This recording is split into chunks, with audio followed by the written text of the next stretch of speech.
এই যে আমরা আবার এই 93 বন্ধুরা সব একসাথে হলাম, আপনারা দেখতে পাচ্ছেন।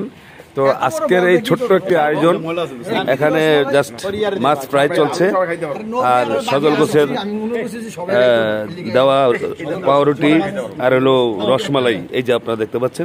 আচ্ছা ঠিক আছে, আমাদের ডাক্তার রাজীব কিশোর বণিক আছে, আমাদের মতলব কমিউনিটি সেন্টারের কর্ণধার শাহ আলম বাদল, আমাদের স্যার মতলব বালিকা বিদ্যালয় নুরুজ্জামান স্যার,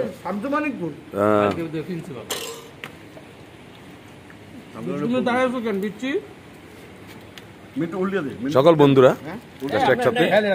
তো আইটেম হলো মাছ, শুধু পর্ব হলো মাছ, কিছু ব্যতিক্রম। আবার একটু যাই, কয়েকটা বাজার চলছে, এই যে কয়েকটা বাজতেছে, হ্যাঁ বাজা হবে আর খাবে। এই আছে হলো তো চলছে আর কি, যাক সবাই মিলে আসি একসাথে।